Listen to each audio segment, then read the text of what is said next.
The Jewish tradition, a religion plagued by much hardships from the Nazis to the persecution during the Black Plague. But through all of that, they have prevailed. So get ready to learn about Judaism.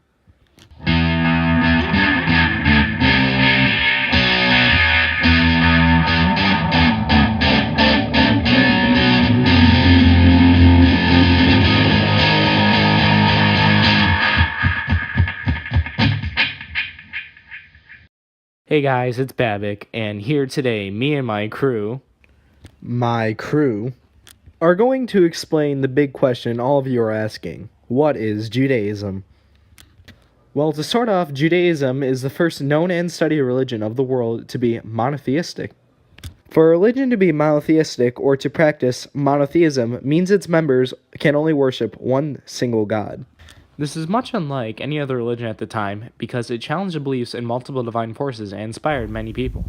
Because it was able to become the first monotheistic religion and accumulated many members at the same time, it ended up becoming the father of many other religions that use the Jews' beliefs as a basis of their teaching. Another thing to point out about the Jews is that they have known to been one of the most persecuted religions in the world, even dating back all the way to ancient Egypt. Now we are on to our next question. What are their beliefs? Well, to start off, as we stated in our first question, the Jews only believe in one single God. Their beliefs start and stem off a man that they call Abraham. Abraham is described in the book of Genesis, stayed faithful to God and got the son that he always wanted. The Jewish people believe that his son was the ancestor to the 12 tribes of Israel that developed Judaism into a central religion. The stories of their many kings and prophets are recorded down in a book they call the Torah. In their times of worship at a place called a synagogue, they recalled these stories and recognized the way their God influenced and took part in them.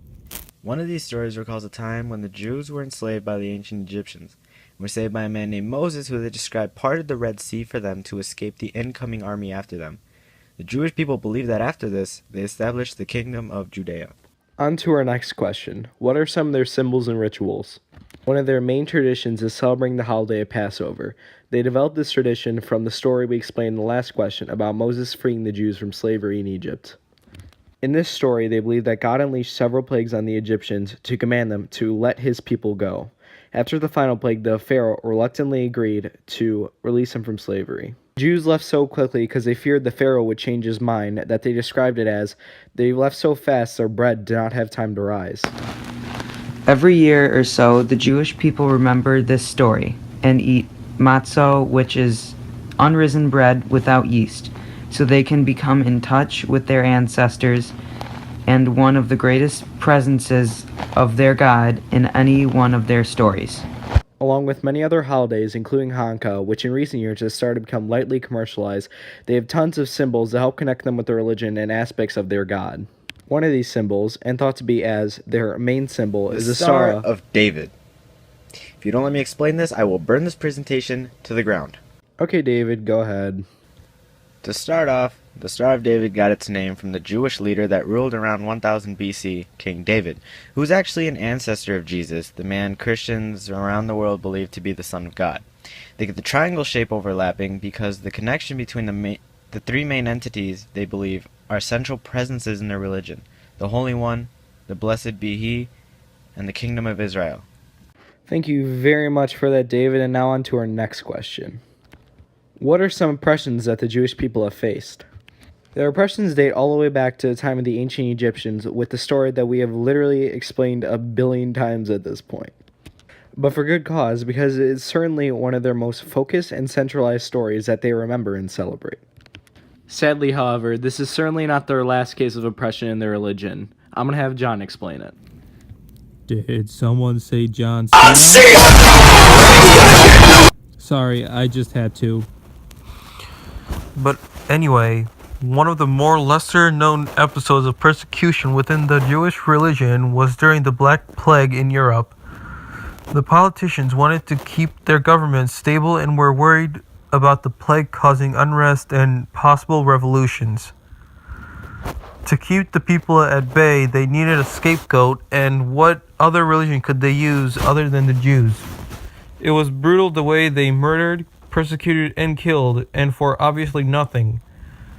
Around 510 communities were destroyed and hundreds of people were killed. But sadly, again, this was not the last or worst series of mass killings experienced by the Jewish religion. The most known and sadly one of the worst genocides in human history is the Holocaust. As many of you know, this is a time during the 1930s and 40s when in Germany and many other areas that the Nazis took over, Jews were forced into slave labor camps, tortured, and killed. This ultimately led to the deaths of over 6 million Jewish people and was one of the largest, if not the largest, impact on their religion in its entire existence. Sorry to get your spirits down about all that, but now on to our final question. Who are some of the Jewish leaders and what is the state of the religion today? In the Jewish religion, there isn't really any leadership positions like there is in other religions, for example, the Pope in the Catholic Church, except if you are counting the Pharisees, but that was almost 2,000 years ago, when there was still such thing as the Roman Empire. Currently, however, the only leaders are within their own synagogues. These leaders are called the rabbis. These people are basically the priests of their churches, and are the ones to conduct sermons and other events within the temples.